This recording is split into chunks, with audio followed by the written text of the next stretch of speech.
Good morning, ladies and gentlemen. Eddie Marcus here again. Early, yes, it's early. And I'm here early this morning because I've been tossing and turning all night, trying to figure out what is happening in the world, trying to figure out as a spokesman and advocate. I mean, this is a responsibility that has been given to me in that I receive the blessings that justifies what I say. So when I say it to others, I know exactly what I'm talking about.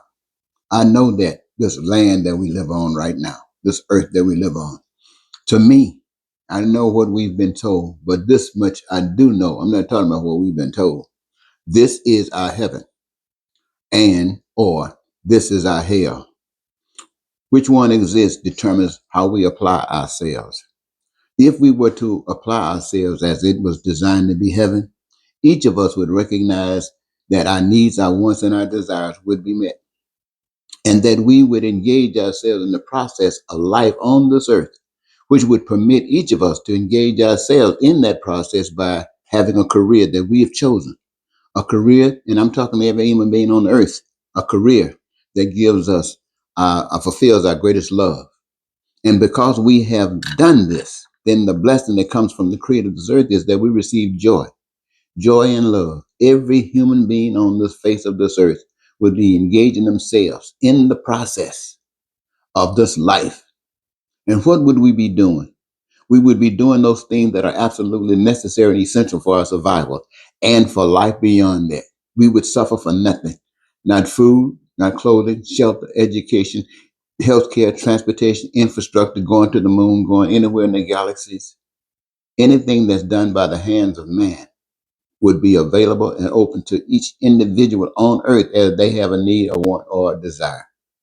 And from that expression, ladies and gentlemen, we would live in peace and be prosperous and free and joyous and happy, fulfilled and satisfied. And we would be living our individual dreams. You can't, as a human being, say any more about heaven than that. And that is what I've been given to say to you.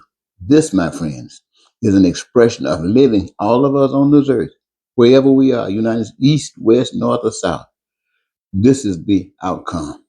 No, this is the outcome for heaven. Now, if we choose not to do that, we would be selfish. We would deceive. We would lie. We would cheat. We would create poverty, crime, and violence. We would express hatred and racism and bigotry. We'd have terror and war. Now, this is an expression of hell. So right now, you would think that we got heaven on one side and hell on the other, but that is not so.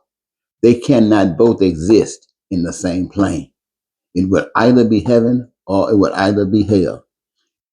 Heaven could not permit hell to exist because hell destroys heaven. And hell would do everything it possibly can to deny heaven's existence. But heaven cannot be destroyed by hell as long as the heavenliness exists in the people. So you've heard it said that we can live on this earth the way we want to and do certain things, do those things that applies to the heavenly side, or those things that applies to the hell side. And when you die, that's where you end up by your choice on the heavenly side, on the hell side.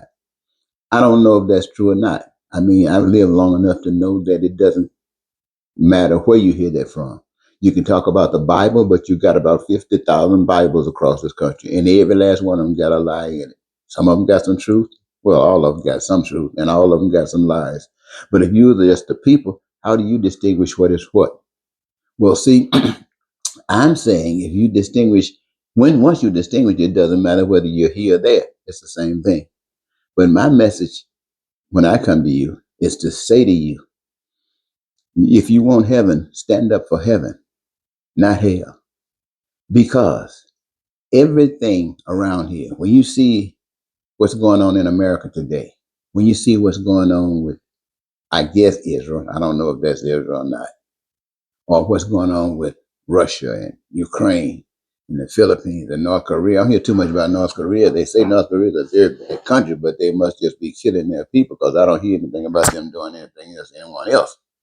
But I do know about America. I've lived in America, and America is one of the worst nations on the face of the earth. And how do these people get like this? Because they don't understand God. They go pillaging, they go lot stealing, they go robbing other countries, they build up military might so they can force people to do things. For instance, in America, you got people who stand up and say we're dissatisfied with what's going on. And we protest. Even when they created the system, they said the system will permit protest. No problem about that. This is the way we know that you're not satisfied. But when evil takes over, evil says, we don't care what you think. You're going to have to take it anyway.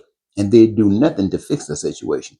And if you keep protesting because you're not going to take it, then they send ICE on you. Or it's the same people that do the same thing in ICE. They might have other names. And they send them on you. What do? They beat you down. They spray gas in your face. They shoot you. They kill you. All of this to force you. And that tells you that's the hell side.